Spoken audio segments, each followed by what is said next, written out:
All right, we're back. Let's get into the waiver wire this week. We go position by position to talk through the players that you need to add. Boone, let's start with the quarterbacks. Yikes. I don't know that we want to even talk about quarterbacks this week, Harmon. It is so bad. And I'm always honest with everyone, right? I'm not going to sit here and try to gussy it up and tell you, oh, this is a fantastic quarterback week. These guys are going to help you win your league. They are not. Let's hope that because there's no buys this week, you don't need help at quarterback, because you look at these options and it is brutal. CJ Stroud has not cleared concussion protocol. The reports out there are that he's going to clear this week and he's going to play. So you could look at him going against the Colts, right? I think that's an option, especially with some guys on that offense starting to emerge. Jaden Higgins, who we're going to talk about in a second. Maybe he could come back and have some success. We saw Davis Mills have some success, get under center there. So CJ Stroud, I think, is the one that you'd go out and try to pick up. Trevor Lawrence at the Titans, maybe. Like Trevor Lawrence, even this week, it was 3 touchdown passes. So you'd think, okay, he had a phenomenal fantasy game, but no, he turned the ball over like 4 times. Like just brutal there. Tua Tagovailoa against the Saints. You know, like at award shows when there's like seat fillers, I feel like Aaron Rodgers was just a seat filler here. I was like, we have a graphic where we like to show 4 guys. Aaron Rodgers, sure, we'll throw him out there because like if you look at some of the options from my column here, Bryce Young at the Rams. Nope. Tyrod Taylor at the Falcons. Oh, like Cam Ward at the Jags. Tyler Shuck at Miami. Like it is bad, man. Like it is bad at quarterback this week. So I say we don't even need to talk about this. Let's just move on to the other positions. I'm telling you, Harmon, we don't need to waste our time. You could have at least put Shador in the 4th spot so that the social media team would share the segment. I mean, you could have at least done that for us, but I guess you're right. That's the seat filler is Aaron Rodgers. All right, let's go to running backs because I agree with you. My God, what a cast of characters. Thankfully. All right, we got 4 players. Yeah, we've got 4 players to talk through that are a little bit more interesting at the running back position. Absolutely. So Devin Neal going up against the Dolphins. This is all based around Alvin Kamara being banged up and potentially not playing this week and maybe not playing for a few weeks, potentially, maybe not playing for the rest of the fantasy season. We really don't know at the moment, but Devin Neal would be the next man up. Chris Rodriguez Jr., who I talked about last week before the Commanders went on bye. Going into the bye, he was emerging as the number 1 running back in that backfield, even though it is a committee. And even though coming off the bye, do we see that post-bye rookie bump for JCM? Could Ja'Cory Krosky-Merritt get going down the stretch? Schedule's kind of easy, especially in the fantasy playoffs. So I think you're going to want to have the Commanders lead back. Right now it is Chris Rodriguez. So you could go out and get him. He's only 16% rostered. Raheem Mostert versus the Chargers, just 1% rostered. And this is based on the fact that Ashton Genty got dinged up last week. So if Genty misses time, you probably don't want to have to start a Raiders running back based on the fact that they haven't been great, even with Genty out there most weeks. And yet Raheem Mostert would be the guy who would probably see the most work in that backfield with Zamir White, who would probably be active, and Dylan Lobby. And man, it's getting ugly pretty quick here too. And then Dylan Sampson, who I referenced earlier, Quinshon Judkins left a few times to get checked out by the medical staff at the end of that game. He did come back, so I think he's going to be able to play. But regardless, this is just another one of those reasons why this time of year, we've talked about it in past weeks, you want to go out and get these backups, because if Quinshon Judkins doesn't play next week, if Ashton Genty is not playing next week, if Alvin Kamara is not playing next week, you have these options. You don't have to go to the waiver wire and fight for them, even though these aren't the sexiest names, right? Like Devin Neal's somebody that you would potentially put a little bit of a bid on to go get, because I think he could have some run here for a few weeks in that backfield. I think he's a guy that you could potentially look at. Most of his production this week came through the air. He had 5 catches for 43 yards. But the Saints do have one of the easiest running back schedules remaining here. The Dolphins, the Buccaneers, the Panthers, the Jets, the Titans. Taysom Hill, the versatile tight end, is probably going to be involved. He started to get some more carries this week. They have Audric Estime, who would probably be active if Kamara's not out there. Like, this is where we're going. We're looking at Neal not as somebody that has a ton of talent, is going to blow you away that way, just as a volume-based guy who could come through for fantasy as like a low-end RB2. So you go out, you pick him up, and maybe you get a starter here down the stretch. Rodriguez is the one I mentioned, the schedule, right? If he can maintain his role, Washington gets the Giants, the Eagles and the Cowboys in the fantasy playoffs. So whoever's leading the way for the Commanders could have some fantasy value there. But having these backups is so important, Harmon. People should be stashing as many as they can, not just some of the guys that I mentioned there, but you look at Bashal Tutin and Blake Corum, Tyler Algier, Tank Bigsby, Devin Singletary. If you go deeper, like Ray Davis, Keaton Mitchell, get these guys on your bench so that you don't have to fight for them on the waiver wire. But if you're looking for starters this week, Devin Neal, Chris Rodriguez, those would be the two to try to go after. Yeah, this is pretty ghastly list when you look at just the teams. I mean, these are the 4 of the worst teams in the NFL. Saints, Commanders, Raiders, Browns. But that leads to the point of what you said, that these stash the actual good backup running backs. And Boone keeps a whole list of this on the site. We're going to do a show on it here in the next few weeks once we're done with some of our panic meter. When we get past that point of the show, we'll get that on the books. We'll do the backup running back stash candidates. But Boone keeps a running list on the website, and we're reading again in 2025. So make sure you check that out, because sooner or later, somebody who doesn't play for one of the 4 worst teams in the NFL is going to be on this graphic, and you want to be among the group that is already rostering them, not fighting over, I'd say Tyler Algier is on there for, knock on wood, Bijan Robinson's hurt. You don't want to be like, well, I guess consolation prize, I'll get Raheem Mostert in case Ashton Genty doesn't play. No, you want to have Tyler Algier on your bench.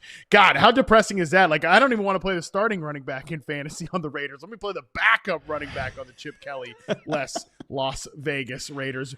I will say Devin Neal, though, is interesting to me. I thought Neal, Nate and Charles and I talked about him on 301 a little bit. I thought he was a guy during the draft process. I thought he was a guy that, had some good, solid skills as like a technically sound runner, just wasn't very exciting at all. But again, it is the Saints. He's like the 3rd string back because Kendre Miller was ahead of him on the depth chart. So can't get overly excited, but certainly as somebody that maybe if you're desperate at running back could give you a few carries. Does everything pretty well, but kind of no like one exceptional trait that's going to set him apart from everyone. But yeah, I agree. I also liked him coming out, and when he started to fall down the depth chart, that's when I got concerned and even dropped him in one dynasty league, which I regret now, because you want to carry those backups, especially in dynasty where you can get those cheap starts, and I wish I still had them. Let's keep moving here to receiver. The 4 guys that I want to talk about here: Christian Watson at the Lions, Jaden Higgins at the Colts, Parker Washington at the Titans, and Shamiri DK versus the Jags this week. Talk about it every single week, right? You can get these guys who are like wide receiver 3 flex, wide receiver 4 flex types. All these guys fit into that category. I think the 2 most interesting ones are Watson, who, another solid but unspectacular week from him. He had that really big blow-up game a couple weeks ago with the 2 touchdowns, but at least 45 yards in all 5 of his games since returning to the lineup here. We know he has that spiked week potential with big plays and touchdowns, so definitely somebody that you can grab and throw into your lineup and hope that you hit on one of those boom weeks. And so far right now, he's showing a pretty good floor as well. So really like him, even though he's right up near that 50% rostered mark. Higgins is the one that I kind of want to hear what you have to say here, Harmon, because he's been a top 36 fantasy receiver in 4 of his last 5 outings. We liked him before the year. He really didn't get the opportunity early. Now it seems like it's finally coming. He stepped into that number 2 wideout role in this offense, and hopefully we can get CJ Stroud back under center. I think this is a spot where he's a wide receiver 3 flex option, but maybe could there be more for him in this offense if they can get this thing going a little bit better down the stretch here? And it's funny that, he had some decent performances with Davis Mills, and now we're going, man, I hope CJ Stroud can get out there and have the same kind of thing, but he's getting opportunity and he's done something with it. So could we see a little more from a rookie like him down the stretch? I think it's very possible. Talked about this on the Thursday night solo recap. People can go back and check that out. But I think that the Texans they're starting to use him more and more in the ways I'd like to see. He was a prospect that I did not think would be able to work in the X receiver role, which obviously the Texans have Nico Collins. He's their X receiver. I'd still like to see those guys mix and match a little bit more so that we can get Nico some free releases and he can get some more layup targets. But it's more important. Like, Nico can win at X. I think Higgins needs to be off ball. He needs to be in the slot. I think all of his touchdowns, or a good majority of his touchdowns this year, have actually come when he's lined up in the slot. So that to me has been, it's been good to see that, right? That they understand, okay, he is somebody that needs certain role catering, off the ball, slot receiver work. Yeah.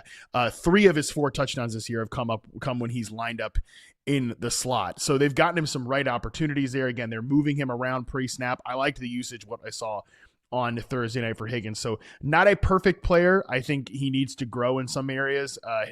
Some of his routes can be a little tighter. Some of his technique can be a little bit more detailed. His overall separation does need to be better than what it's been so far, but he looks like he's quietly trending in the right direction to me. So I think he could be one of those rookie receivers that maybe doesn't end the year as a every week fantasy starter, but ticks up the right direction at the end of the year. Well, like I said, a bunch of top 36 finishes recently, right? So that puts him in that wide receiver 3 flex kind of mix. And you just hope that a rookie potentially could keep building down the stretch here. But I think that's a great breakdown from you. Let's go to tight ends next. A lot of similar names that we've seen week in and week out here. Colston Loveland at the Eagles, not a great matchup, but you mentioned it earlier in the show. He's been producing. He looks fantastic.